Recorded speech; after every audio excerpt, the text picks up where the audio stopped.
एक समय की बात है। गौतम बुद्ध अपने शिष्यों के साथ एक गांव से दूर किसी बड़े नगर की तरफ जा रहे थे। गर्मी के दिन थे और रास्ता भी बहुत लंबा था। गौतम बुद्ध अपने शिष्यों सहित बहुत देर से चल रहे थे, जिस वजह से उन्हें बहुत प्यास लग रही थी। कुछ ही दूरी पर बरगद के एक पेड़ के नीचे घनी छांव थी। सभी लोग उस पेड़ के पास पहुंच जाते हैं। गौतम बुद्ध अपने शिष्यों सहित पेड़ की घनी छाया के नीचे विश्राम करने लगते हैं। बहुत देर से चलने की वजह से सभी का गला प्यास से सूख रहा था। ये बात गौतम बुद्ध अच्छी तरह जानते थे। बुद्ध ने अपने एक शिष्य को कहा, आप इस बरगद की छाया से 20 कदम दूर जाकर बरगद के पेड़ की 2 परिक्रमा करके वापस आओ। शिष्य वैसा ही करता है जैसा गौतम बुद्ध ने बताया था। परिक्रमा के बाद जब शिष्य गौतम बुद्ध के पास आया तो गौतम बुद्ध बोले, क्या आपको ठंडी हवा का अनुभव हुआ? शिष्य बोला, हाँ गौतम बुद्ध, परिक्रमा करते वक्त उत्तर दिशा की तरफ से मुझे ठंडी हवा का अनुभव हुआ था।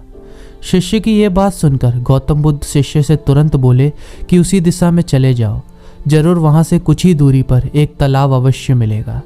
उस तालाब से सबके लिए पानी ले आओ। शिष्य उसी दिशा में जब कुछ दूर जाता है तो वहाँ सच में एक तालाब होता है। तालाब देखकर शिष्य बहुत प्रसन्न होता है और तालाब के निकट जाकर जैसे ही तालाब से पानी भरने वाला होता है तभी शिष्य की नज़र वहाँ दूर तालाब पर कपड़े धो रही कुछ स्त्रियों पर जाती है। यह देख शिष्य मन में सोचता है कि यह पानी तो गंदा हो गया है। लेकिन जब शिष्य ध्यान से तालाब के पानी को देखता है कि अभी भी तालाब का कुछ पानी साफ है, इतने में 2 बैलगाड़ियाँ बड़ी गति से तालाब के किनारे से निकलती हैं। बैलगाड़ी के पहिए तालाब की मिट्टी के ऊपर से इतनी जोर से निकलते हैं कि तालाब के नीचे बैठी हुई बहुत सारी मिट्टी तालाब के ऊपर आ जाती है, जिस वजह से तालाब का बचा हुआ पानी भी गंदा हो जाता है। यह देखकर शिष्य बिना पानी लिए क्रोध के साथ गौतम बुद्ध के पास वापस चला जाता है।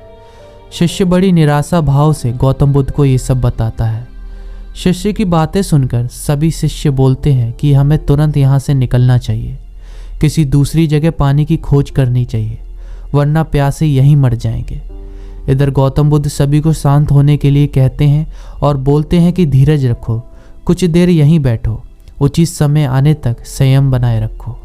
सभी गौतम बुद्ध की बात सुनकर शांत हो जाते हैं और वहीं बैठ जाते हैं। कुछ समय बीत जाने के बाद गौतम बुद्ध फिर से अपने शिष्य को उसी तालाब से पानी लाने के लिए कहते हैं। शिष्य बिना कोई सवाल किए उसी तालाब से पानी लेने के लिए फिर से चला जाता है। तालाब की हालत देखकर शिष्य को यकीन नहीं होता कि तालाब का पानी पूरी तरह से साफ होता है। यह देखकर शिष्य बहुत खुश होता है और पानी भरकर गौतम बुद्ध के पास जाता है।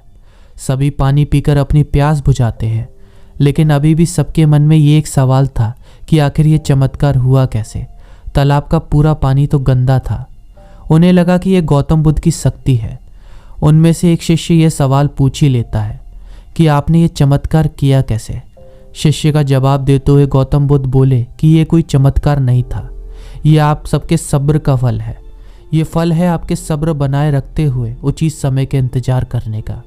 जितनी देर हम सब लोगों ने सब्र किया, उतनी देर में तालाब के पानी के ऊपर तैर रहे सभी गंदे तत्व और मिट्टी तालाब के पानी के नीचे बैठ रहे थे। फिर कुछ देर बाद शिष्य जब वहाँ तालाब के पास पहुँचा तब तक सब दूषित कण नीचे बैठ चुके थे, जिस वजह से तालाब का पानी पहले की तरह साफ हो चुका था, अर्थात तालाब साफ दिखाई दे रहा था।